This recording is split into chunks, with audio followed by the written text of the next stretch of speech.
Hi, ಎಲ್ಲರಿಗೂ ನಮಸ್ತೆ. Welcome to Bhagavad Gita learnings. ನಿನ್ನೆ ನಾವು ಭಗವದ್ಗೀತೆ ಶುರುವಾಗೋದಕ್ಕೊಂದು ಮುಂಚೆ ಕೆಲವೊಂದಷ್ಟು ಚಿತ್ರಗಳಿತ್ತು. ಆ ಚಿತ್ರ ಏನನ್ನು ವಿವರಿಸ್ತಿದೆ ಅಂತ ತಿಳ್ಕೊಂಡ್ವಿ.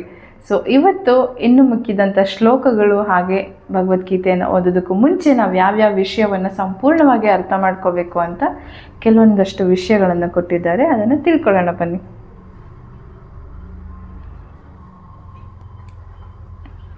ಇವತ್ತಿನ ಟಾಪಿಕ್ ಏನು, ನಾವು ಇದರಿಂದ ಏನು ಕಲಿಬೇಕು, ನಾನು ನಿಮಗೆ ಒಂದು ಎಕ್ಸಾಂಪಲ್ ಕೂಡ ಕೊಡ್ತೀನಿ ಹೇಗೆ ನಾವು ಇದನ್ನು ಕನೆಕ್ಟ್ ಮಾಡ್ಕೋಬೋದು ನಮ್ಮ ಲೈಫಿಗೆ ಅಂತ.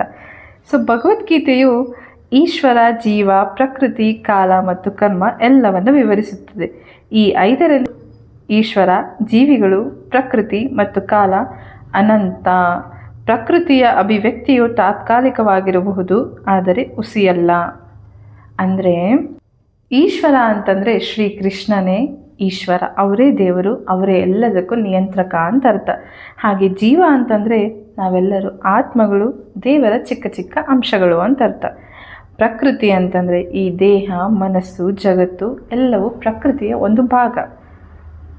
ಹಾಗೆ ಕಾಲ ಅಂತಂದರೆ ಇದು ಸಮಯ, ಇದು ಯಾರಿಗಾಗಿಯೂ ಕಾಯೋದಿಲ್ಲ, ಜನನ ಮರಣ ಎಲ್ಲವನ್ನು ಹೊಂದಿರುತ್ತದೆ. ಇದೆಲ್ಲವೂ ಕಾಲದ ಅಡಿಯಲ್ಲಿ ಇರುತ್ತದೆ.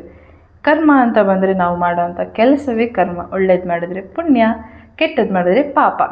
ಸೊ ಇದನ್ನು ನಾನೊಂದು ಚಿಕ್ಕ ಎಕ್ಸಾಂಪಲಿಂದ ಹೇಳೋದಕ್ಕೆ ಇಷ್ಟಪಡ್ತೀನಿ. ಹೇಗೆ ಅಂತಂದರೆ, ಈಶ್ವರ ಶಾಲೆಯ ಹೆಡ್ ಮಾಸ್ಟರ್, ಓಕೆನಾ, ಅವರು ಎಲ್ಲವನ್ನು ನೋಡ್ಕೊಳ್ತಾರೆ. ನೆಕ್ಸ್ಟ್ ಜೀವ ಅಂತ ಬಂದಾಗ ವಿದ್ಯಾರ್ಥಿಗಳು, ನಾವೆಲ್ಲರೂ ಆ ಶಾಲೆಯ ವಿದ್ಯಾರ್ಥಿಗಳು. ನೆಕ್ಸ್ಟ್ ಪ್ರಕೃತಿ ಅಂತಂದರೆ ಕ್ಲಾಸ್ ರೂಮ್, ಬ್ಲ್ಯಾಕ್ ಬೋರ್ಡ್, ಹಾಗೆ ನಮಗೆ ಓದುವಂಥ ಪುಸ್ತಕಗಳು, ಇವೆಲ್ಲವೂ ಪ್ರಕೃತಿಯನ್ನು ಸೂಚಿಸುತ್ತೆ. ನೆಕ್ಸ್ಟ್ ಕಾಲ ಅಂತ ಬಂದರೆ ಟೈಮ್ ಟೇಬಲ್, ಕ್ಲಾಸ್ ಎಷ್ಟೊತ್ತಿಗೆ ಸ್ಟಾರ್ಟ್ ಆಗುತ್ತೆ, ಎಷ್ಟೊತ್ತಿಗೆ ಮುಗಿಯುತ್ತೆ, ಊಟಕ್ಕೆ ಯಾವಾಗ ಬಿಡ್ತಾರೆ, ಅದಾದಮೇಲೆ ನಾವು ಪರೀಕ್ಷೆ ಬರೆಯುವಂಥವು ಎಲ್ಲವೂ ಕ್ರಮಬದ್ಧವಾಗಿ ಟೈಮಿಗೆ ಸರಿಯಾಗಿ ಅದೊಂದು ಟೈಮ್ ಟೇಬಲ್ ರೀತಿ ನಡೀತಿರುತ್ತಲ್ವ, ಅದು ಕಾಲವನ್ನು ಸೂಚಿಸೋಣ.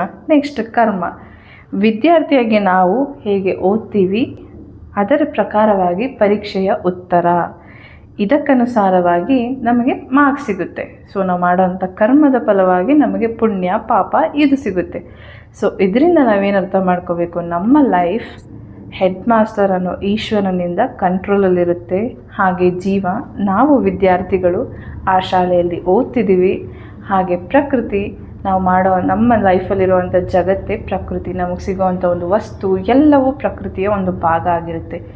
ಕಾಲ ಜನನ ಮರಣ ಇವೆಲ್ಲವನ್ನು ಹೊಂದಿರುತ್ತೆ. ಆದಮೇಲೆ ಕರ್ಮ, ನಾವು ಮಾಡುವಂಥ ಒಳ್ಳೆಯ ಕೆಲಸ ಪಾಪವನ್ನು ಪುಣ್ಯವನ್ನು ನಿರ್ಧರಿಸುತ್ತೆ. ಹಾಗೆ ನಮ್ಮ ಜೀವನದಲ್ಲಿ ನಾವು ಮಾಡೋವಂಥ ಪಾಪ ಕರ್ಮಗಳಿಗೆ ಅಥವಾ ಈ ಎಲ್ಲದಕ್ಕೂ ಮುಕ್ತಿಯನ್ನು ಹೊಂದಬೇಕು ಅಂತಂದರೆ ನಾವು ದೇವರಿಗೆ ಶರಣಾಗಲೇಬೇಕು. ಶರಣಾದಾಗ ನಮ್ಮ ಜೀವನ ಮುಕ್ತಿಯ ಕಡೆಗೆ ದಾರಿಯನ್ನು ತೋರಿಸುತ್ತೆ. ಇದಿಷ್ಟು ಇವತ್ತಿನ ಸಂಚಿಕೆಯಾಗಿತ್ತು. ನೀವು ಇದನ್ನು ಕನೆಕ್ಟ್ ಆದ್ರೆ, ನಿಮಗೆ ಈ ವಿಷಯ ಕನೆಕ್ಟ್ ಆಯಿತಾ, ನೀವೇನು ಅರ್ಥ ಮಾಡ್ಕೊಂಡ್ರಿ, ನಿಮ್ಮ ಅನಿಸಿಕೆ ಏನು ಅಂತ ಕಮೆಂಟ್ ಬಾಕ್ಸಲ್ಲಿ ಕಮೆಂಟ್ ಮಾಡಿ.